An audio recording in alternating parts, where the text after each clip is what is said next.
Bonjour à toutes et à tous et bienvenue dans cette nouvelle vidéo. Alors bonjour ou bonsoir, en tout cas ça dépendra de l'endroit où vous vous trouvez actuellement. Alors famille, dans cette petite vidéo, on va parler de cette sortie, du parti de Lansana Kouyaté, PEDN.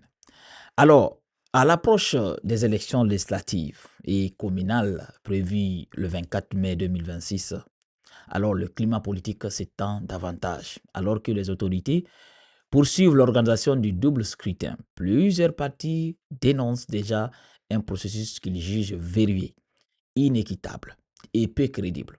Parmi eux, le PEDN de Lansana Kouyaté a choisi de se retirer de la compétition. Alors son porte-parole, Ousmane Kankoukaba, évoque des blocages administratifs, un manque d'inclusivité et une absence de transparence dès les premières étapes du processus. De son côté, l'État affirme au contraire avoir engagé des réformes pour faciliter l'accès aux documents administratifs nécessaires aux candidatures. Alors, cette opposition de récit pose une question centrale. La Guinée se dirige-t-elle vers des élections réellement ouvertes à tous ou vers un scrutin contesté avant même son déroulement? Dans cette petite vidéo, nous allons décrypter les déclarations du PEDN, analyser les enjeux politiques et de ce boycott, examiner les contradictions entre la version du parti de Lansana Kouyaté et celle des autorités et comprendre ce que cette crise de confiance révèle sur l'état du jeu démocratique guinéen.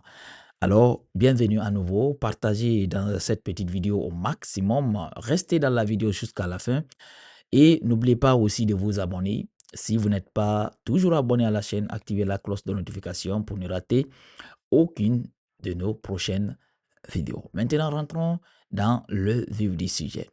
Alors, le premier fait politique à retenir, c'est que le retrait du PEDN ne tombe pas de nulle part.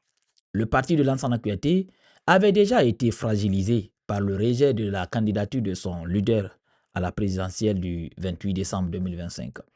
Et il a officiellement annoncé qu'il ne présenterait pas de candidat aux législatives et communales prévues le 24 mai 2026. Cette décision a été rendue publique le 24 mars 2026 par son responsable de la communication, Ousmane Kankoukaba.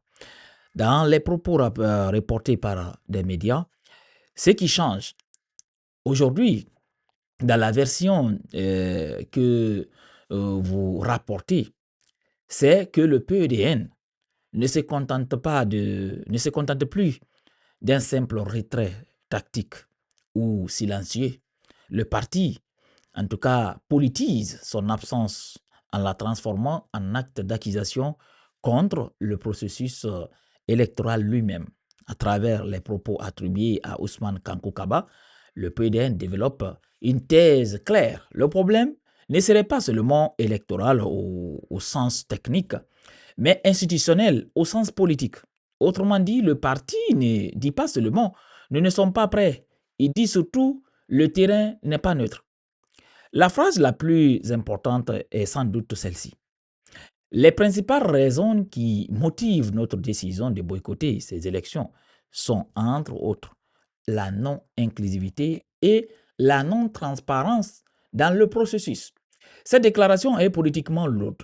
Dans un système électoral, l'inclusivité renvoie à la capacité de tous les acteurs remplissant en tout cas les conditions légales à participer sans entrave arbitraire.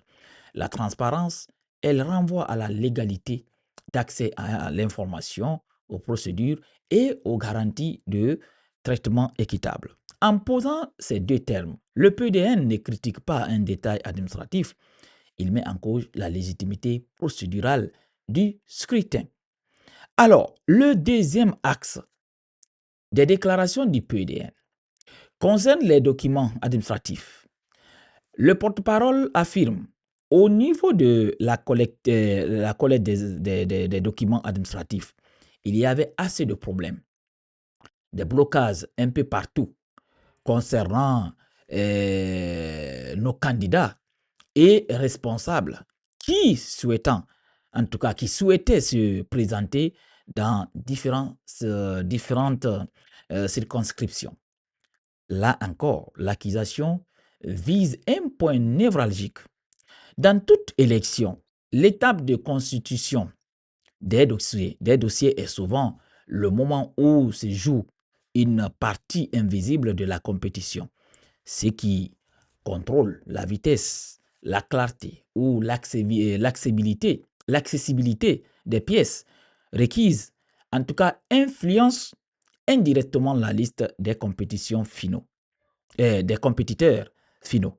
Or, ce point entre directement en collision avec la communication officielle des autorités. Le MATD a affirmé le 24 mars avoir engagé une réforme de délivrance des documents administratifs présentés comme un levier pour la transparence du scrutin. Le ministère explique notamment que des certificats de résidence et attestations d'habitation ont été remis aux structures compétentes, que le certificat de résidence est désormais délivré gratuitement par les secrétaires généraux des communes et que cette réforme doit justement faciliter la constitution des dossiers de candidature. C'est ici qu'apparaît la contradiction centrale. D'un côté, le pouvoir met en avant une réforme administrative censée fluidifier le processus. De l'autre, un parti d'opposition affirme que sur le terrain, ces candidats ont continué à rencontrer des blocages persistants malgré les promesses de correction. Le PDN déclare même: nous avons remonté l'information et les autorités avaient promis de résoudre ces problèmes. Mais après plusieurs relances, les mêmes difficultés ont continué. Alors, cela signifie une chose. Le débat ne porte plus seulement sur les textes ou les annonces officielles, mais sur leur, en tout cas, effectivité réelle. En d'autres termes, le pouvoir peut dire que les règles ont été aménagées pour plus de clarté, mais l'opposition répond que l'expérience concrète de ces candidats contredit cette promesse. Dans une lecture en tout cas critique, cela suggère soit une défaillance de mise en œuvre, soit une sélectivité politique dans l'application des procédures. Sans éléments complémentaires publics, il n'est pas en tout cas possible d'établir avec certitude laquelle de ces deux hypothèses est la bonne. Mais politiquement, le résultat est en tout cas le même. La confiance dans l'arbitrage électoral s'effrite. Le troisième élément fondamental est le vocabulaire utilisé par le PEDN. Nous avons décidé de ne pas prendre part à un processus biaisé dès le départ, où certains candidats, notamment de l'opposition, sont empêchés d'obtenir les documents nécessaires. Ce passage est capital car il dépasse la plainte administrative pour entrer dans l'accusation politique frontale. Le mot biaisé implique que le processus ne serait pas seulement mal organisé, mais structuré d'une manière qui avantagerait certains acteurs au détriment d'autres. Et lorsque le parti parle explicitement de candidats de l'opposition empêchés, il installe l'idée d'une discrimination politique dans l'accès au jeu électoral. Pour comprendre la portée de ce discours, il faut le replacer dans le calendrier.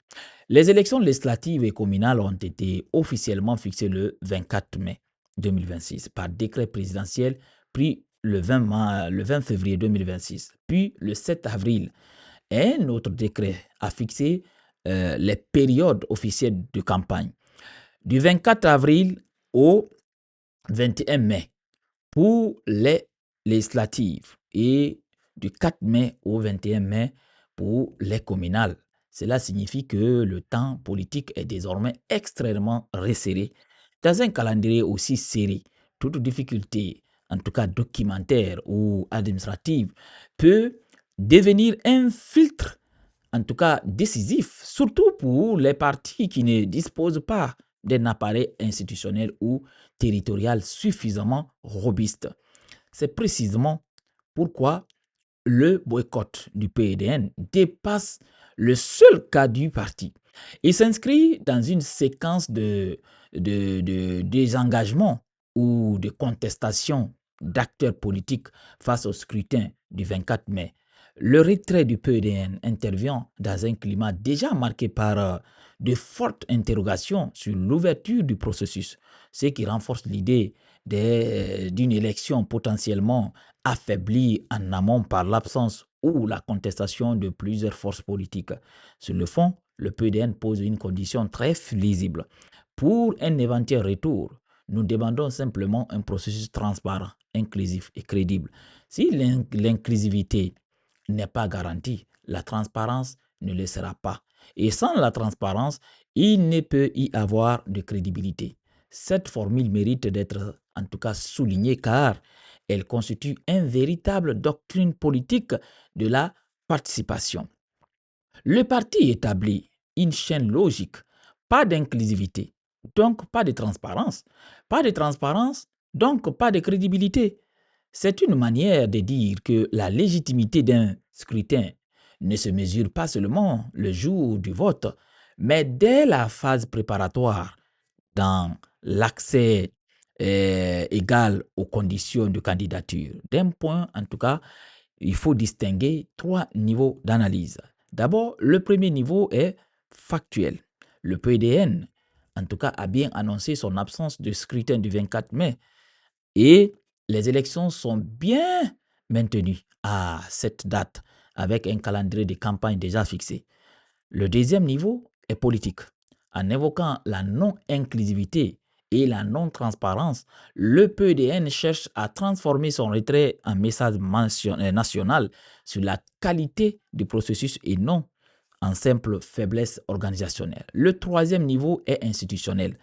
La divergence entre les déclarations du parti et la communication du MATD révèle une fracture entre l'architecture officielle du processus et le vécu déclaré de certains acteurs politiques. Au final, cette affaire met en lumière une vérité classique des périodes électorales tendues. Une élection peut être juridiquement organisée, techniquement planifiée, médiatiquement encadrée et pourtant demeurer politiquement contestée. Si une partie des acteurs estime que les conditions de départ sont inéquitables, c'est tout l'enjeu du moment en Guinée. Le scrutin du 24 mai n'est plus seulement une échéance électorale, il devient un test de confiance entre le pouvoir organisateur et les partis censés lui donner sa pluralité. Si cette confiance continue de se dégrader, le problème ne sera pas seulement uniquement le taux de participation ou le nombre de candidats, mais la force de conviction du résultat lui-même.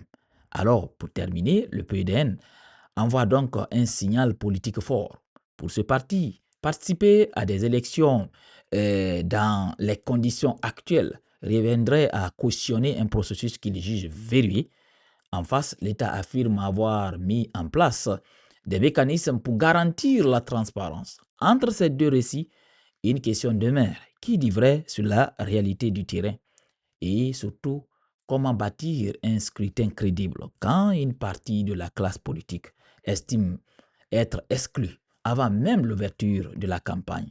C'est cette fracture entre l'égalité proclamée et légitimité contestée qui pourrait peser lourd sur les élections du 24 mai 2026. Alors famille, voici un peu cette actualité. J'espère que la petite vidéo va vous plaire. Si c'est le cas, partagez-la au maximum. On se reprend très bientôt pour le décryptage d'une nouvelle autre actualité.